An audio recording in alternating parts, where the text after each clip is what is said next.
I certainly felt at the time, frankly, I didn't know anybody who didn't feel it at the time, that, well, in the words of the songs, that the times were changing. In 1963, change came hard, and it came fast. The Beatles' first album, The March on Washington, desegregation, and an assassination. At first glance, sport seemed the same as it ever was.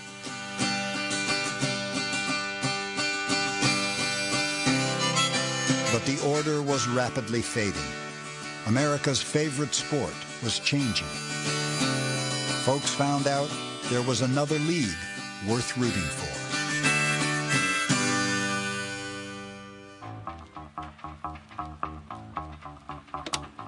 Hi there, football fans. It's National Pro Highlights time again. And look at that snow. Join me for a trip around the circuit for all the big National Football League games over.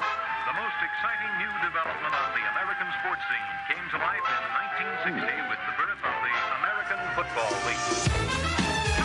Graham is beside himself. I got news for you. We're going to win the game, I guarantee. This has got to be one of the greatest football games I've ever seen, Paul.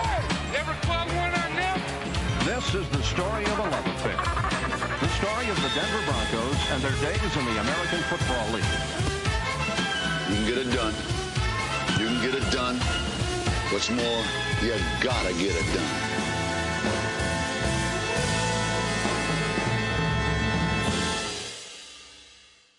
When I came to Miami to break in, I got off the train, and there were two water fountains. And one said colored and one said white, and I came from New York. I never heard of this. So I drank out of the colored fountain.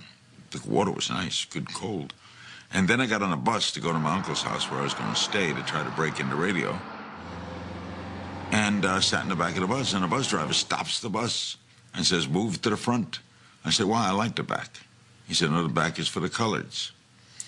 But the 60s is when it changed. In 1963, the civil rights movement was gathering momentum. But for African Americans in all professions, including the National Football League, true equality was an elusive goal. If you go back and look at the rosters of the NFL, there was a virtual quota, unspoken, unofficial, in terms of the numbers of blacks that would be allowed on a team. You might have 2 African-American players on a team or 4, but you would never have 3 or 5 because you wanted those players to room together on the road. For you to room with a Caucasian player was just unthinkable at that time. They weren't going to do that. We were dealing with race every day because on every level we were fighting to have an equal playing field. Even after blacks were brought in, they were consigned to particular positions.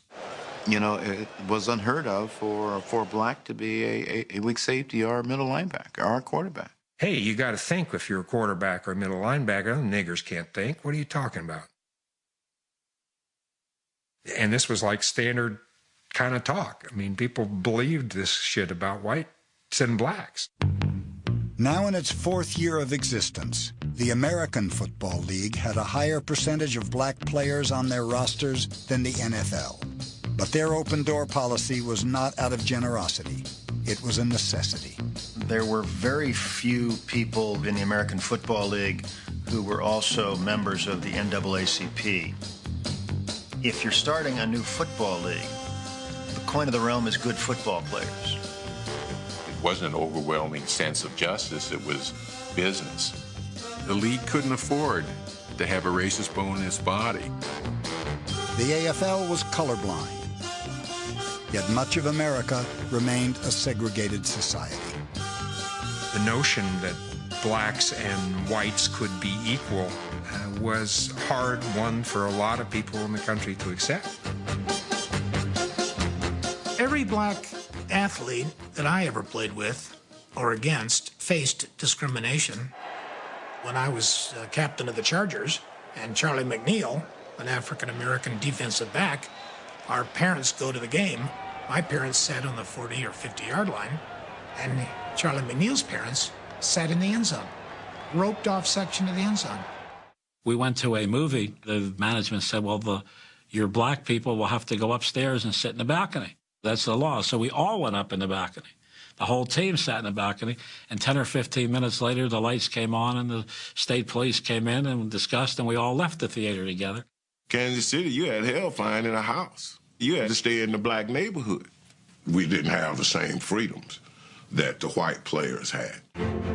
Finding a house may have been difficult, but by the mid-'60s, African-American players had found a home in the AFL. One of the things that you notice in watching the AFL games were the number of players from small colleges and from a lot of small black colleges. Texas Southern and Grambling and Prairie View and North Carolina A&T. The AFL was able to find those players more so than it seemed like the NFL. Does he run that 9.4, is that right? 9.400? He runs a 9.4. And that's what the AFL did. I mean, the AFL gave opportunities. It was just a new day for the football players in the black colleges. The players, they had a feeling of being wanted and a feeling of belonging to the American Football League. They recruited those players aggressively. Lloyd Wells, the first full-time African-American scout in pro football. Lloyd Wells was responsible for the signing of numerous players from historically black colleges: Emmett Thomas, Willie Lanier, and Buck Buchanan from Grambling. Buck Buchanan broke the glass ceiling. He was the first African-American player drafted #1 overall by either league.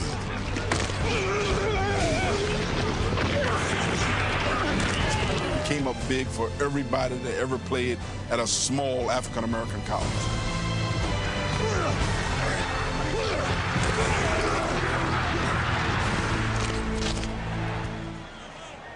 The San Diego Chargers also had a pipeline to historically black colleges.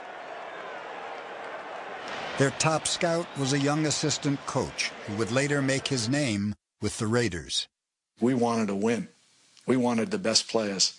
We weren't interested in who they were or exactly where they came from. The Chargers' progressive attitude toward scouting was no surprise. Their head coach had fought discrimination his whole life. Sid Gilman was Jewish, and he'd been turned down by several Big Ten colleges because the alumni said, you can't have a Jewish person as a coach of a Big Ten team. Think about this. Think about this. Think about what would have happened if Sid Gilman had been named the head coach at Ohio State when Woody Hayes got that job.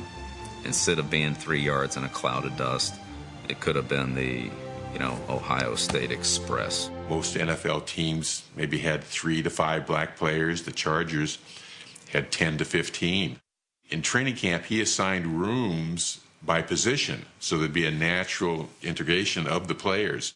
Sid was way, way ahead of his time. The coach was ahead of his time, but the team had taken a step backwards in 1962, finishing with a 4-10 record. So Gilman took an old-school approach to the 1963 season. Sid Gilman got an idea that I know he's, to this day, still considers brilliant. He decided he was going to isolate this squad during training, away from everything that could divert their attention from football. He took us due east of San Diego, out in the desert, 60, 70, 80 miles. There were no neon lights or any distractions. There was an attempt to build a resort, a dude ranch up there, and it failed. The actual name of it was called Rough Acres. Can you imagine a town called Rough Acres? I mean, when you talk about Rough Acres Reds, the next property was Poverty Flats. So, this was not the high red district.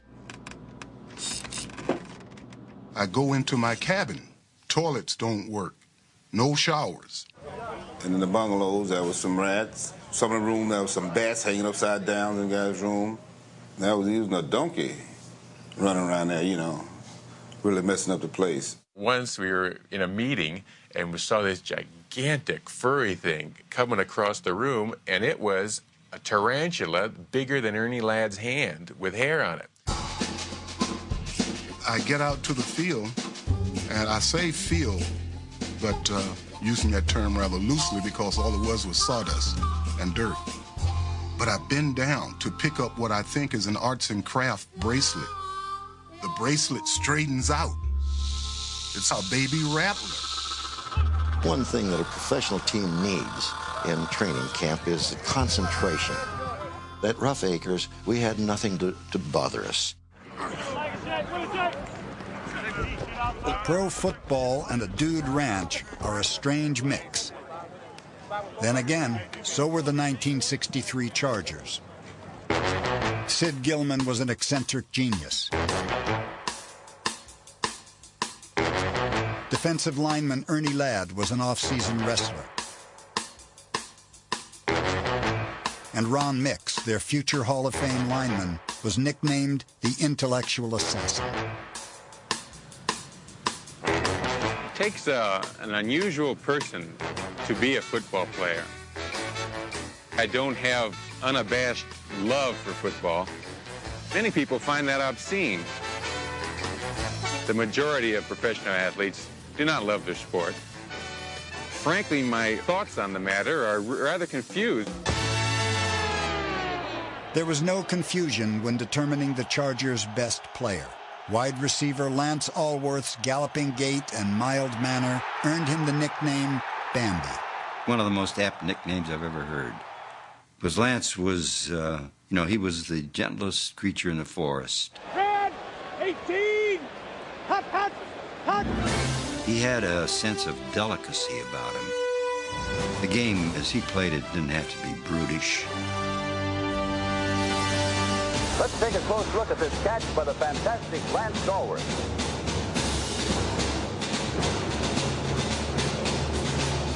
Lance Allworth was the best wide receiver of the 60s, and he played in the AFL. Allworth would become the first AFL player inducted into the Hall of Fame. But even in 1963, teammates thought he was blessed with higher powers. I remember once we were flying home from New York and we'd go through this big thunderstorm. Things were just like shaking all over. And I was really frightened. Then I thought, wait a minute, Lance is on this plane. God wouldn't kill Lance. Suddenly I was very calm. Sid Gilman was occasionally calm.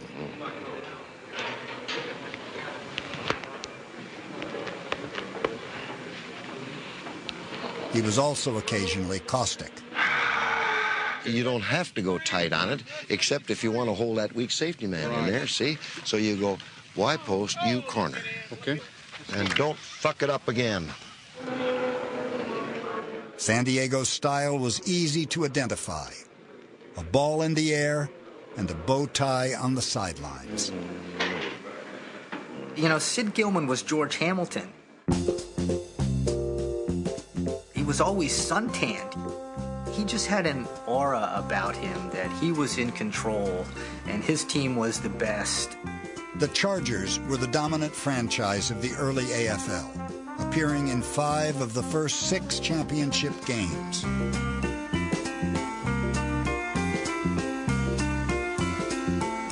The AFL was known as a freewheeling bombs-away league, and that reputation was largely the result of San Diego and its virtuoso coach. You're going to get into Gilman, too? Yeah. Well, I mean, if you're going to, talk about coaches, he's just a football coach. The Einstein, the master of offensive passing game in the National and the American Football League. Let me show you how to run a hook pass. The field is 100 yards long, and it's 53 2/3 yards wide. And we decided we're going to use every inch of it. We get a guy in every one of these areas, there's nobody can cover us.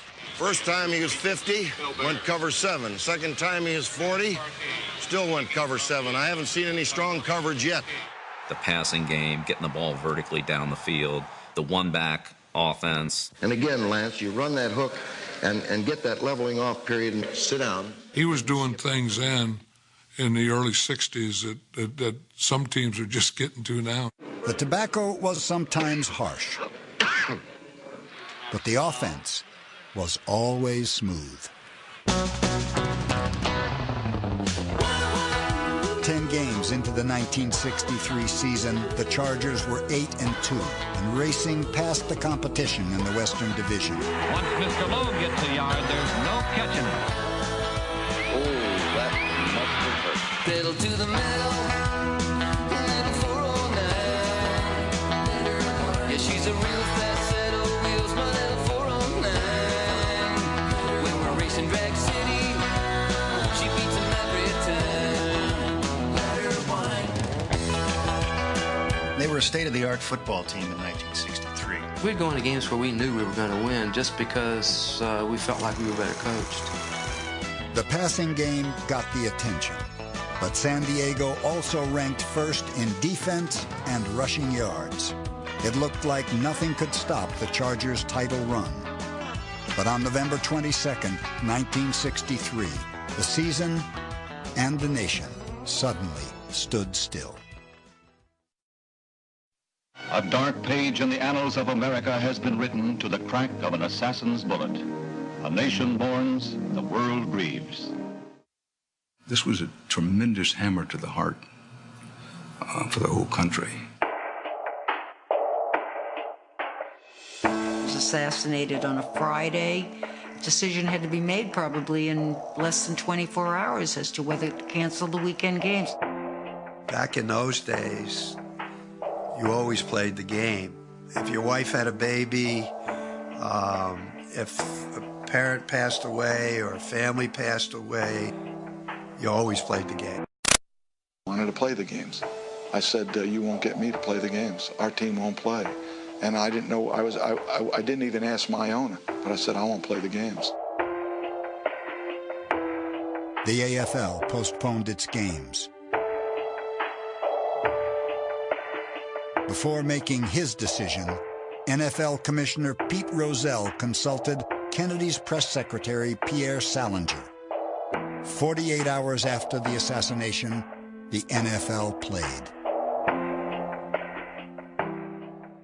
Saying that we did it because they would have wanted, Kennedy would have wanted it that way, was crap. Playing that game was insane. I certainly think in the immediate aftermath, the AFL looked better in the public eye.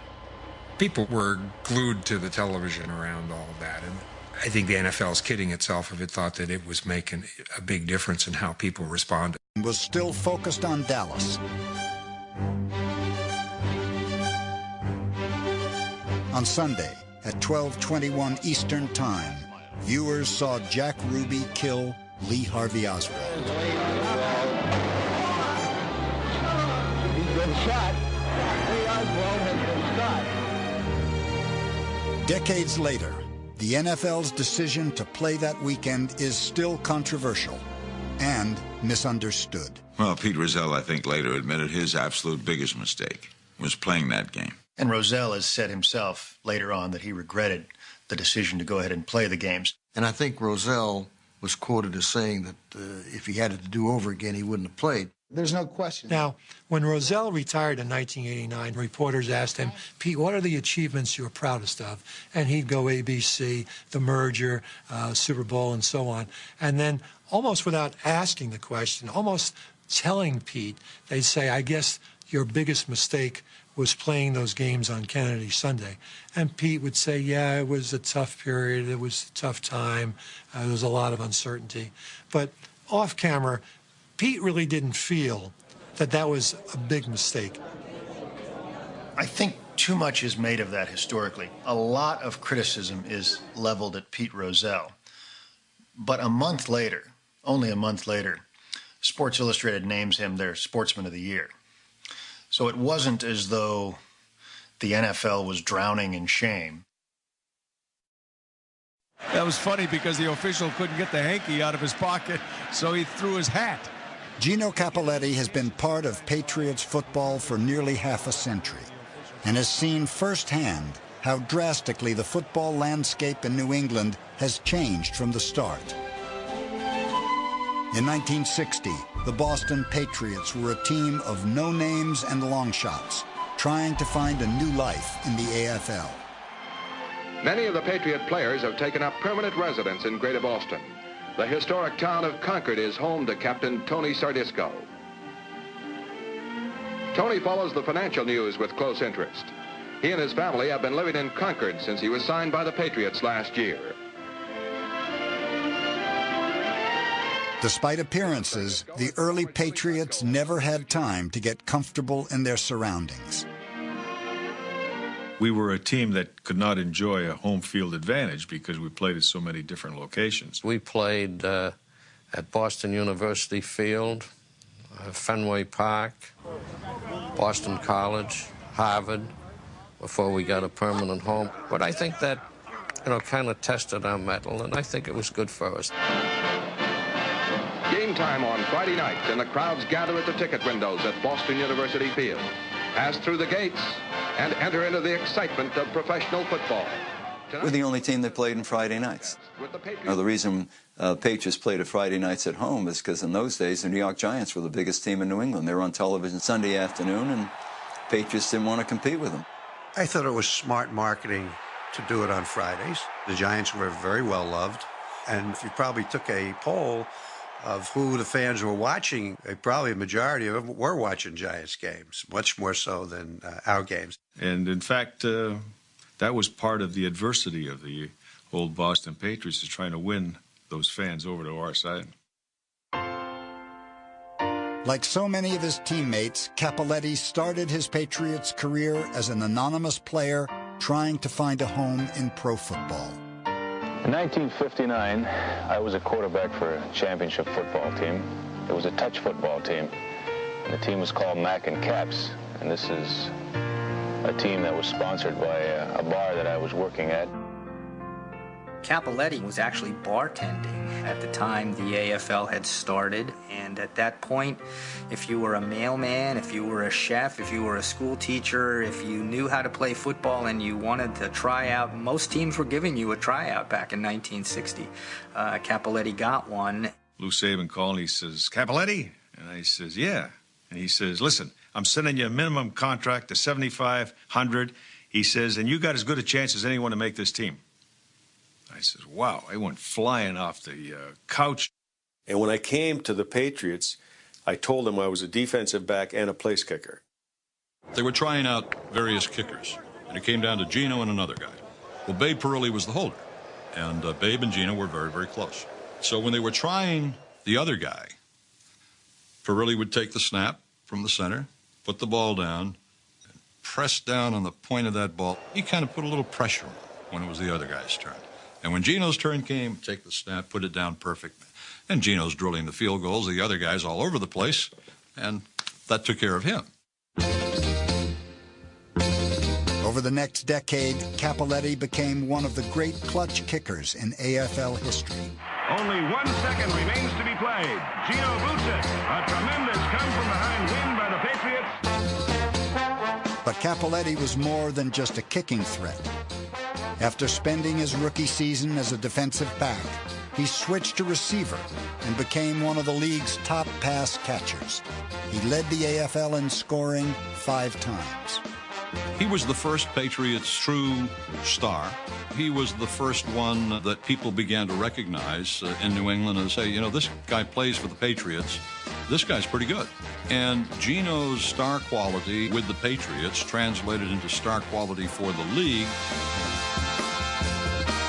Cappelletti, I believe, is a good enough player to be in the Hall of Fame. He's the all-time leading scorer in the American Football League. I think that in itself qualifies him for that. For his accomplishments, for the points he scored, for the touchdowns he scored, the field goals, everything else, I think he absolutely, positively belongs in the Hall of Fame. And Gino helped establish the Patriots, therefore helped establish the American Football League.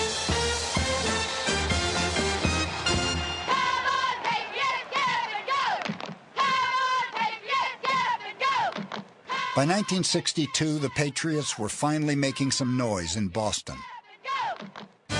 And they were doing so under one of the league's quietest coaches. Lou Saban had been replaced by Mike Holovac. You know, in the early stages of the American Football League, Weeb, Sid Gilman, Hank Stram, guys at that time understood that we don't know if this league's going to survive. So they had to give it like a little bit of the Vince McMahon stuff or the wrestling stuff. No good! They were very flamboyant. They talked a lot. Oh, no! Was out of bounds! Mike could never force himself to be a personality under any circumstances. He was the most laid-back, soft-spoken, understated guy you could ever meet. Yeah. They were in an over, so I went back to that. 44th pick in an over, huh? No kidding. First time. Okay, that's all right. Mike was only one of these golly fish hooks kind of guys. You know, he's always been a very religious guy. Oh, darn it. Now, he could get mad, but, you know, he wouldn't be outrageous. Will anything ever happen right for us? Gee. I never heard him swear. But it was, golly gee, fellas, you know. Gee whiz. Holovac had a unique strategy on how to best use his star kicker/receiver. Oh, I used to be in the huddle, and I'd be looking at the sideline, and I said, oh, don't tell me he's taking me out at third down. You know, it's the key down in football. I would take him out on third down, and he wondered why. I said, Gino, I want you rested because you're going to kick a field goal next play. Hey, Gino, go at Z when I send you in from now on. Let Artie stay, all right? Yeah, he says, but I want to be in there. Maybe we won't have to kick a field goal if a minute. Guarantee it. There were times he would send in a running play on third down, like saying, well, we'll take the 3 points here. And I'm saying he thinks we're going to just get 3 points every time we kick the ball. I says, you know, what great confidence he has in me. But I started to feel that confidence through some of his actions. Gino, take your jacket off. I had the greatest of admiration for him for the way he handled people. But I think the whole team kind of settled in with Mike's calmness, and we became better players. Red, white, and blue, the 1963 Eastern Division champions of the American Football League, the star-studded Boston Patriots, continue to hold the admiration and loyalty of the football fans of New England. Under the energetic leadership of the popular Mike Holovac, head coach and general manager, Boston's Gridiron Minutemen have become one of the most crowd-pleasing sports organizations in America. In 1963, the team that was once unknown in Boston now boasted 11 AFL All-Stars, including number 72 defensive end Larry Eisenhower and number 85 future Hall of Fame middle linebacker Nick Bonaconti. Bonaconti and the defense helped lead the Patriots to the 1963 Eastern Division title. But their toughest test lay ahead in the AFL Championship game when they traveled to San Diego to face Sid Gilman's potent Chargers. In my humble estimation, I believe that their defensive unit is one of the best in all of football. People can talk about the Bears, and they can talk about the Packers' defensive unit. I think that the defensive unit of the Boston Patriots is one of the best and is equal to any in football. If the Patriots' defense was equal to any in football, then San Diego's offense would have to be considered one of the best of all time. It was an absolute perfect game, and it was just as if some type of magical essence had enveloped that entire squad. They just did it all that day. Every button they pushed worked, and as good as they were, we were horrible. The Patriots as a whole were a blitzing team. Sid Gilman devised a plan to run some decoy moves, some motion sets, so that it would neutralize the blitzing defense, and that was their downfall in the '63 championship. You live by the blitz, you die by the blitz sometimes. Keith Lincoln compiled 329 rushing and receiving yards, and San Diego's 51-10 victory left no doubt they were the AFL's best team.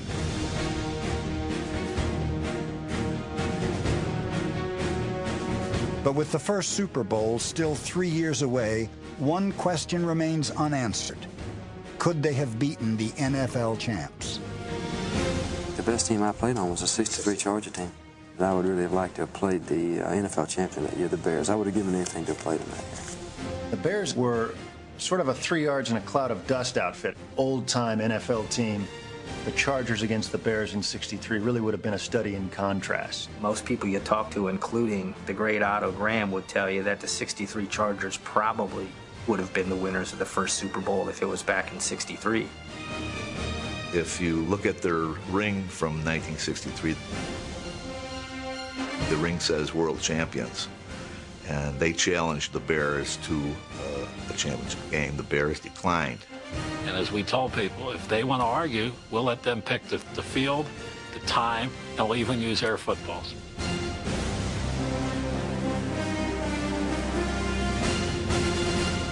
This is only the beginning. You have one of the youngest teams in the league, don't you? Yes, and if we can just keep them mentally and physically sound, why, we should look forward to some fine football in the future. The Chargers had won the 1963 championship with 35-year-old quarterback Tobin Rote. 6 years earlier, Rote led the Detroit Lions to the 1957 NFL championship, and he's the only quarterback to win titles in both leagues. But after 1959, Rote was no longer wanted by the Lions, and he eventually found a new home in the AFL. A 13-year veteran from Rice, Rote was the top passer in the Canadian Football League. He'll be a welcome addition indeed. Other AFL passers who were thought of as NFL outcasts included George Blanda, Tom Flores, Babe Parilli, and Jack Kemp. I'd been in the NFL for 3 years, hanging on by by my fingernails and wanting to play pro football. There were only 12 teams in the 50s. Kemp was somebody who'd had a couple tryouts with NFL teams. He played for Buddy Parker in Pittsburgh, and they had an exhibition game in Los Angeles. And Jack Kemp was also a punter, and Parker told him to just punt it out of bounds. But Kemp just kicked this booming punt, went all the way almost down to the end zone, and then was brought back and returned for a touchdown. And Kemp sort of sheepishly went to the sidelines, and Buddy Parker was waiting for him. And he said, Kemp, you're going to be a good punter in this league someday, but not for me, you're cut. He cut him right on the sidelines during the preseason game. So that's another indication of what the mindset was in the NFL at that time. Spent a short time in Canada, came back and was out of work and was looking around to maybe end my career, go to graduate school and study political science and economics and so forth, not knowing what I was going to do. And right about that time, the American League was starting to get off the ground. Kemp became a starter for the AFL's Chargers and led the team to back-to-back championship games in 1960 and 61. After injuring his hand during the 1962 season, Kemp was waived by San Diego and found a permanent home in Buffalo. For other quarterbacks, like the Chiefs' Len Dawson, the AFL provided new opportunities not only on the field, but off it. There were only 3 television stations here in Kansas City, and one of them was looking for a sportscaster, and the Chiefs recommended me. The Chiefs wanted one of their guys on one of those stations so that they weren't getting bad mouth and hopefully to sell some tickets. And I was anchoring sports here in Kansas City on the 6 o'clock and the 10 o'clock news. Frank, you had a great year last year. What are your goals for this year? We get through practice 5:30.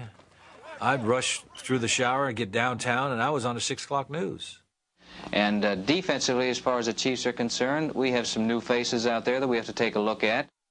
His appearances on the local news led to a long career in TV and radio. They should be thinking about it is, on first down, a play-action pass against... Dawson was the AFL's all-time leading passer.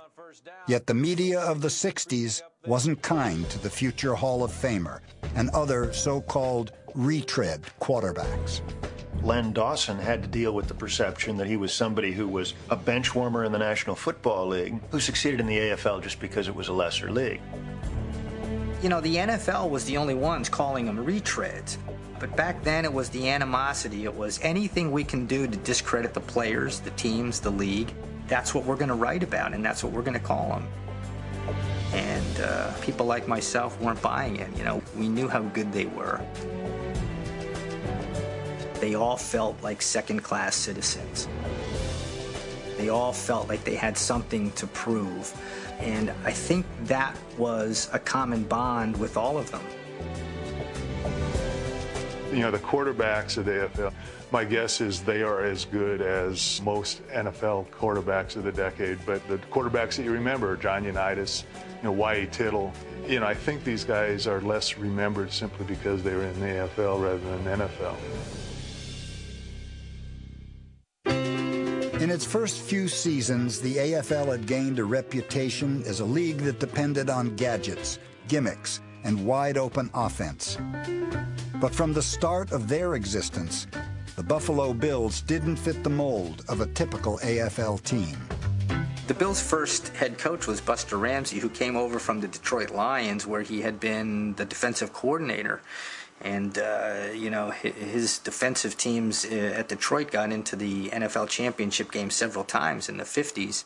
The team had many weaknesses we couldn't strengthen. However, Buster Ramsey didn't make an easy transition to the AFL. We lost 4 of our 5 preseason games, then 4 of our first 5 regular season contests. I've got some game action sequences over here that will show you better than I can explain what happened. I think you'll understand why I wasn't happy. Kill the lights, Breezy. The lights went out on Ramsey after 2 straight losing seasons. He was replaced by former Patriots head coach Lou Saban, who instilled his own defensive philosophy in Buffalo. So we'll go to work and see if we can't set up 2 types of defenses, at least 2 different ideas of thinking against Lee and 1 against Blanda.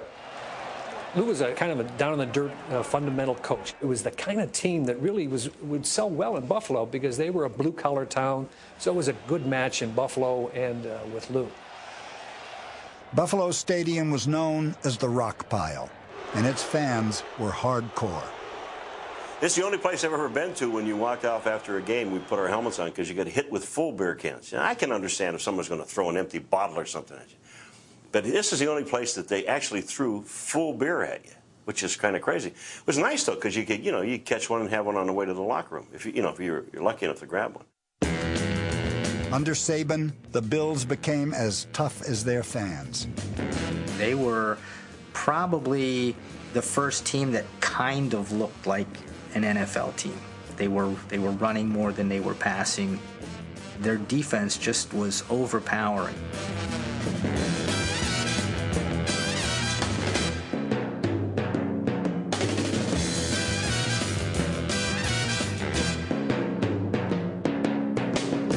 The defense included an unknown named Marty Schottenheimer, who was simply grateful for a job in Buffalo. Just a young guy, happy to be playing professional football, and I got a 2-year no-cut contract. I think it was $24,000 for each of those years. I got a nice signing bonus, $10,000 or something like that, and a new Buick Riviera. Right now it's time to take a step forward. Schottenheimer would enjoy a nearly 40-year ride in pro football, including more than 20 as a head coach. Everything is possible. Together. Hey, let's go. This is football, man. This is why we're out here. In his playing days, however, life wasn't so easy on the sidelines. Schottenheimer was mainly a special teamer who found it impossible to crack the starting lineup of Buffalo's talented defense. John Tracy, Mike Stratton, and Harry Jacobs, as a linebacking core, played together for 67 straight games. That's 4 or 5 seasons. Harry Jacobs was called the baby-faced assassin. I guess for obvious reasons. He had a pudgy little face, and he was a hard hitter. He was not particularly great athlete, but Harry found ways to get things done, and he just ran the whole thing, making all the calls. Let's go. We got to stop him right here. Nothing.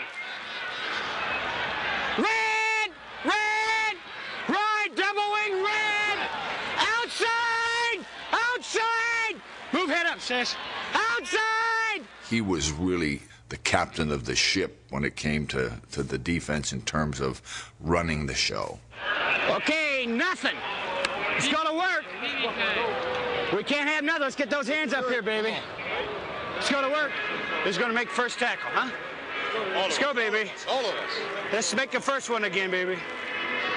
He and I were in very tough competition because I couldn't crack the lineup.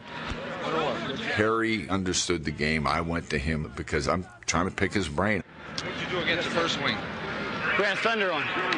Though Schottenheimer's number had changed from 56 to 57, his eagerness to learn from Jacobs remained constant. What was that, Yellow Dog 4? No, that was 6-1. Oh, 61. All right. Would you have a blue line against triple flanker? Yeah. What? Which? Sam. I want to get some of this information that he's got because clearly the reason he was in there playing was because of his command of the game and his understanding of how things were to be done. Nobody scores. Let's go 44 short. Against Jacobs and the Bills, the AFL's most wide-open offenses were slammed shut. In 1964 and 65, Buffalo gave up the fewest points in the league. During that 2-year span, the Bills went 17 straight games without allowing a rushing touchdown, a pro football record that still stands. I think it lent itself to the way that Lou Saban wanted to play football. He's going to play defense, and he was going to smack you in the mouth on offense. He was going to run over you. The runaway vehicle in Saban's offense was number 34, Cookie Gilchrist. And while his runs usually resulted in a crash, he always arrived in style. He had a huge pink Cadillac, and painted on the front grille backwards was "Looky, looky, here comes Cookie." So in your rearview mirror, you had no doubt who it was. As if people in Buffalo didn't know a 6'5", 250-pound black guy with sunglasses driving a pink Cadillac was Cookie Gilchrist. In 1962, Gilchrist became the AFL's first 1,000-yard rusher. Cookie Gilchrist, pound for pound, inch for inch, the greatest all-around football player that I ever played with or watched play. Cookie enjoyed running the ball straight ahead so that he could get to hit somebody. And it didn't matter if I was in his way or the guy I was supposed to block was in his way. You know, he was going to hit somebody.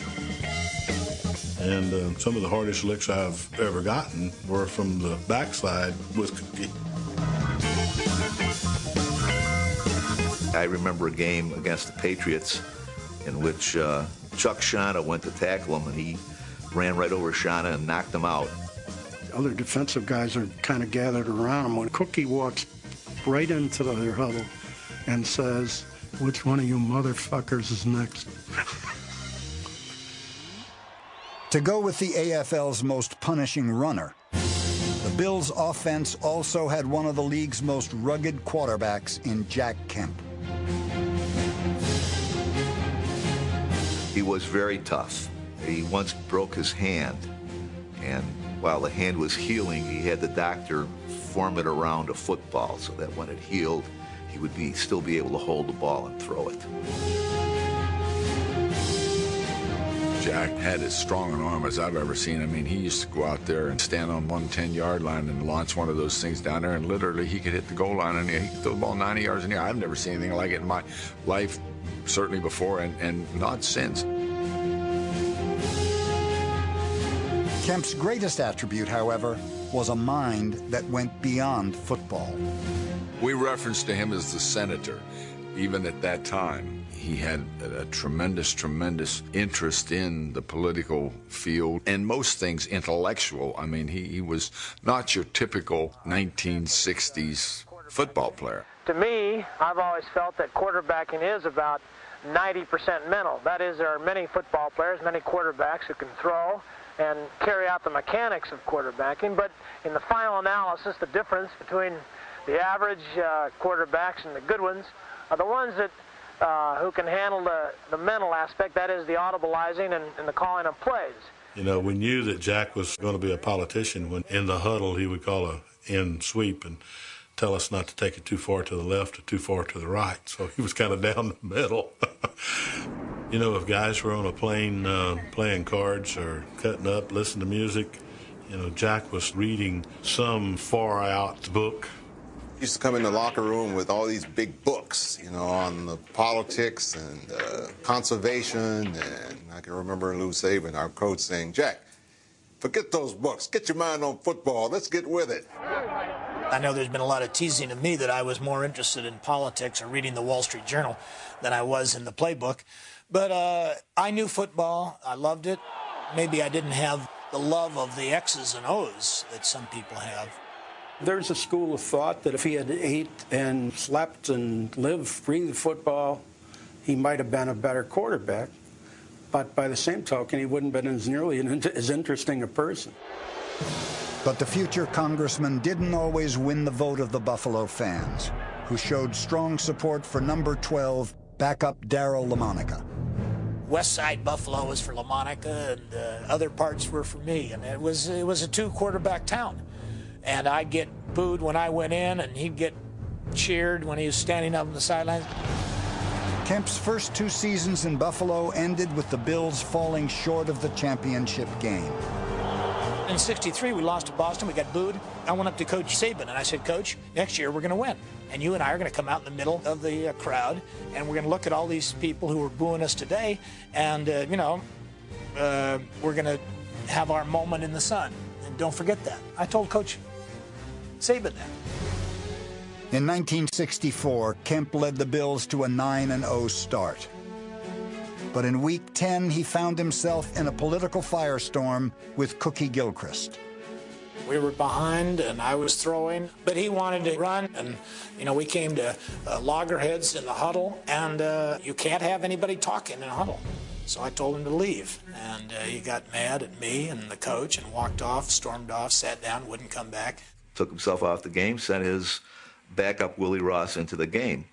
Lou Saban was livid and wanted to suspend him from the team. And it was through the ability of Jack Kemp to arbitrate between Gilchrist and the coach that he actually got back on the team.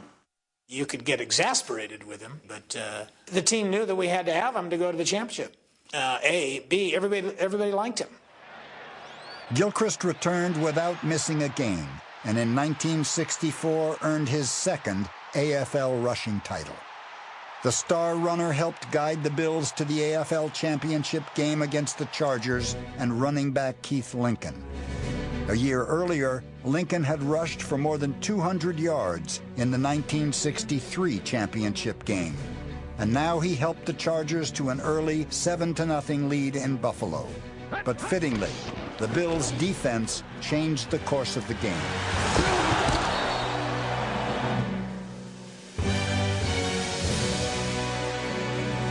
Sometimes a singular play like that defines a moment, defines a team, defines a season, and it did all that for Buffalo.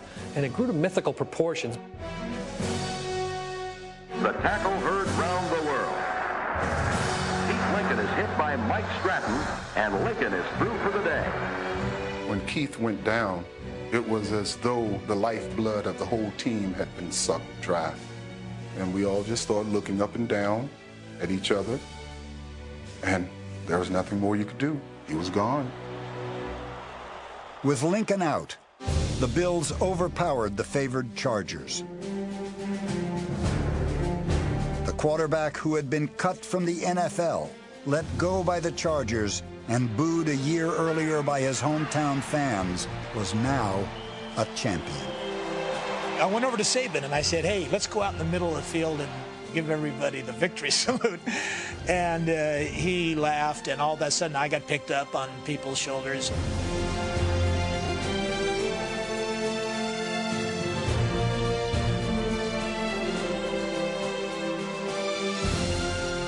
It was a powerful moment in our lives. But I think for me, what was the greatest thrill would be to go back in '65 and do it again in San Diego. In 1965, Jack Kemp was the AFL's most valuable player. But the Bills' strength was still their defense, and they again dominated Sid Gilman's Chargers in the title game. The league, once dictated by high-scoring offense, was now ruled by a new kind of champion.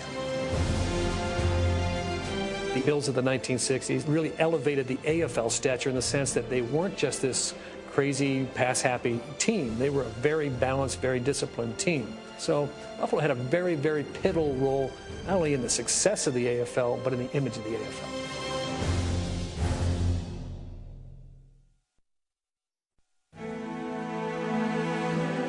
In July of 1964, the Civil Rights Act was signed, outlawing discrimination in public places. We must not approach this law in a vengeful spirit. Its purpose is not to punish. Its purpose is not to divide, but to end divisions, divisions which have lasted all too long. The letter of the law changed instantly, but the spirit of the country would take time.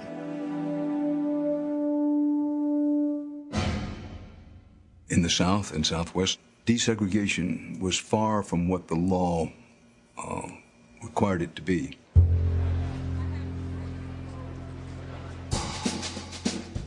Six months after the Civil Rights Act was signed, the AFL All-Star Game was scheduled for New Orleans, a city without a professional sports team.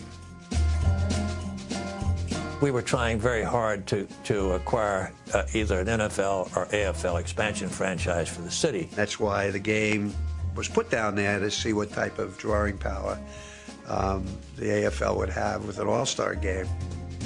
Black players soon discovered that New Orleans' red carpet was for whites only. In the restaurants, the patrons didn't want us to sit anywhere near them, or the coats, we'd hang our coats on the wall and say, hey, don't put your coat next to mine.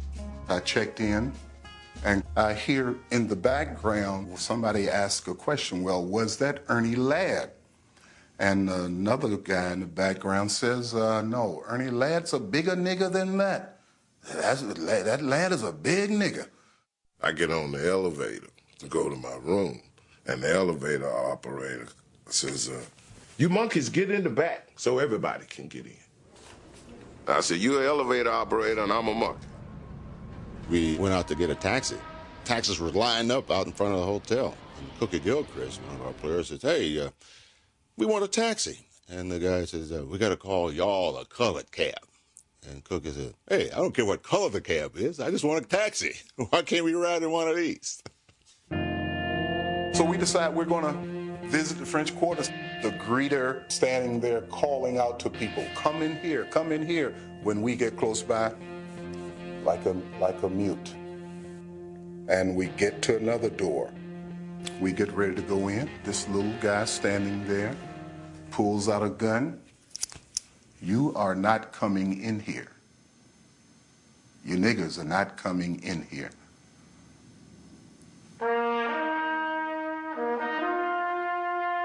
As a black man, I cannot go through this indignity and play a game here. We were the last athletes or the last guys you want to try to intimidate. We decided to have a meeting. We decided we're not going to play. You always remember the funny things that happen in situations like this. It says, okay, we're not going to play, right? We're not going to play. So Abner Haynes said, now don't let me go home and turn on TV and see you guys playing. And I think then the question was the AFL going to scold them, go ahead and play the game without them, or were they going to support their players? And to the AFL's credit, they stepped up and supported their players and moved the game to Houston. The 4th Annual American Football League All-Star Game, switched from New Orleans due to a racial incident, attracts a slim crowd of only 15,000 to Jepson Stadium in Houston, Texas. Keith Lincoln takes a pitch out around the right side. The West blockers do a great job clearing the way. San Diego fullback steps off 80 yards to register another touchdown for the West. The actual game was no Super Bowl, and the walkout was no Selma. But the AFL player boycott had a lasting impact. I don't think that's ever been done before. I don't think there's a case of a boycott of a professional sport by the players. And certainly athletes at that time were a privileged few enjoying benefits that very few other blacks enjoyed. And for this group of athletes to jeopardize that position, it took a lot of courage. To have done anything else would have been a slap in the face of some of those civil rights marchers who were giving up a lot more than what we had given up.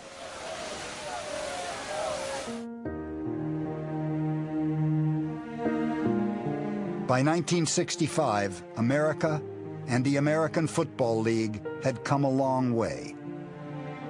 But there was still a long way to go. My general manager, Mr. Stedman, telling me, well, Abner, we don't condone what you did in New Orleans, and we think you led them. They wrote me a letter, 2-page letter, explaining to me how a football player's role is not to help his people. All I'm supposed to do is to play football and keep my mouth shut. Within 2 days, 2 or 3 days, I was traded to Denver.